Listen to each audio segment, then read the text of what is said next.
Assalamualaikum warahmatullahi wabarakatuh. Halo teman-teman semua, kembali lagi di channel saya. Sebelumnya perkenalkan kembali nama saya Rismada Pramudita dari Prodi Ilmu Kelautan Universitas Oslo. Pada kesempatan kali ini, saya akan menjelaskan mengenai seksualitas ikan. Nah, kita langsung ke videonya ya. Seksualitas ikan. Jadi seksualitas ikan ini adalah karakteristik yang membedakan ikan jantan dan betina. Seksualitas ikan dapat dilihat dari ciri seksual primer dan sekundernya.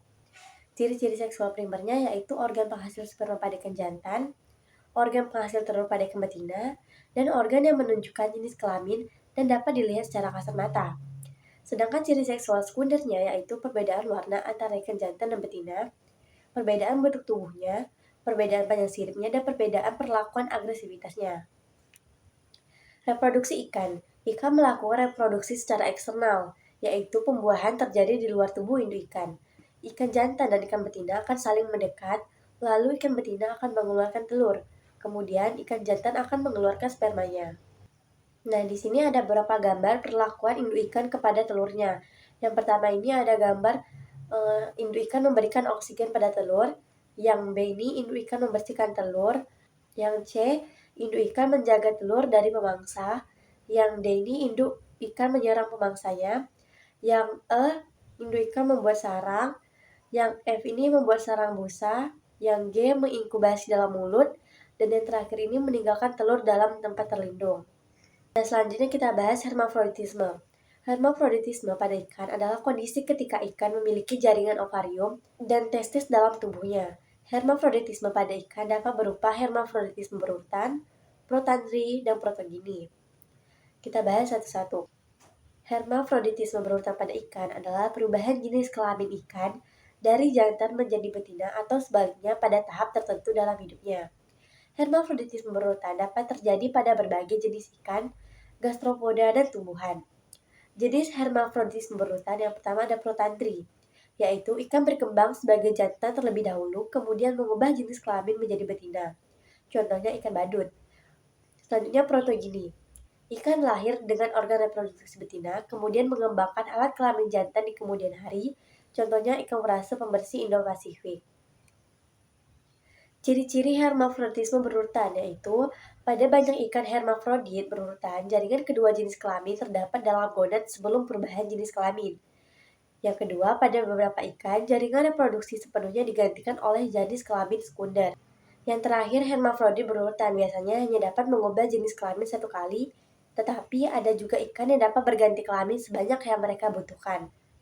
Hermafroditisme berurutan pada ikan dapat menjadi dasar untuk penelitian lebih lanjut dalam kelompok-kelompok tertentu untuk tujuan yang berbeda, termasuk isu-isu ekologi dan evolusi.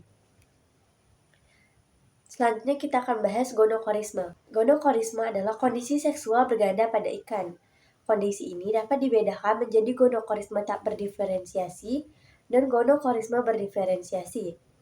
Gonokorisme tak berdiferensi yaitu pada tahap juvenil. Gonad ikan tidak memiliki jaringan yang jelas apakah jantan atau betina.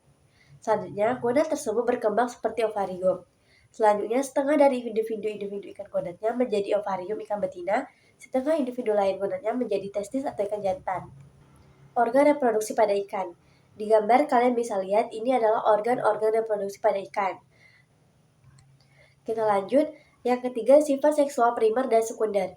Sifat seksual primer pada ikan adalah organ reproduksi yang terlihat secara kasat mata. Sedangkan sifat seksual sekunder adalah ciri-ciri yang tidak terlihat secara kasat mata.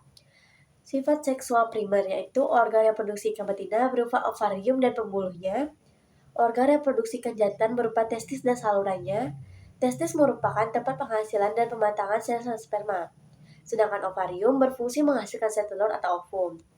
Nah, di sini ada gambar yang melihatkan sistem reproduksi ikan jantan dan betina. Gambar ini menunjukkan dengan jelas anatomi organ reproduksi internal ikan. Nah, bagian atas gambar ini terdapat sistem reproduksi ikan jantan yang terdiri dari kidney atau ginjal, lalu ureter atau saluran yang menghubungkan ginjal ke kloaka, lalu ada testis yaitu organ penghasil sperma, dan ada sperm atau Wolffian. Ini adalah saluran sperma atau saluran Wolffian. Lalu pada bagian bawah gambar ini terdapat sistem reproduksi ikan betina. Di sini ada kidney atau ginjal, lalu ureter atau saluran urea, lalu ada ovari atau ovarium organ penghasil sel telur. Yang terakhir ada oviduct, ini adalah saluran telur atau saluran Mullerian. Nah, selanjutnya gambar ini adalah gambar yang menunjukkan sistem reproduksi ikan betina yang lebih jelas daripada gambar yang tadi. Yang pertama ada kandung telur yang ditunjukkan dengan panah merah di bagian atas, lalu ada ginjal yang ditunjukkan dengan panah merah di tengah, lalu ada oviduct, lubang genital, saluran kemih, dan lubang kemih. Nah, di sini ada gambar yang memperlihatkan perbedaan ikan betina dan ikan jantan. Ini sangat berbeda ya teman-teman, ini bisa kalian lihat di gambar. Lalu kita akan bahas sifat seksual primer dan sekunder. Sifat seksual sekunder. Ciri seksual sekunder yang permanen atau tetap yaitu tanda ini tetap ada sebelum, selama, dan sesudah musim pemijahan. Selanjutnya, ciri seksual sekunder dapat berupa dimorfisme dan dikromatisme seksual. Dimorfisme seksual diukur melalui bentuk sirip ekor, tubuh, dan bentuk perut. Sedangkan dikromatisme seksual diukur melalui warna sirip. Nah, selanjutnya ini ada perbedaan-perbedaan untuk ikan betina dan ikan jantan. Ini juga sama, juga menunjukkan perbedaan ikan betina dan jantan. Kita lanjut ke ciri seksual sekunder pada ikan jantan, yaitu bulatan hitam pada ekor ikan Amia calva jantan, gonopodium pada Gambusia afnis, clasper pada golongan ikan Elasmobranchia, dan warna yang lebih menyala pada ikan Lepistes beta dan ikan-ikan karang. Nah, ini adalah gambar ikan Amia calva yang memperlihatkan dengan jelas bulatan hitam pada bagian ekornya. Bulatan hitam ini merupakan ciri seksual sekunder yang hanya dimiliki oleh ikan jantan dan tidak ada pada ikan betina. Nah, selanjutnya ada beberapa gambar ikan di sini yang menunjukkan perbandingan gambar ikan jantan dan betina yang menunjukkan perbedaan dimorfisme dan dikromatisme seksual. Nah, gambar ini memperlihatkan dengan jelas bagaimana ikan jantan memiliki sirip yang lebih panjang dan warna yang lebih cerah dibandingkan ikan betina. Beberapa contoh lainnya yaitu seperti ikan pari, lalu ada ikan warna-warni termasuk ikan gupi dan ikan cupang yang memiliki perbedaan warna dan bentuk sirip yang sangat jelas antara jantan dan betina.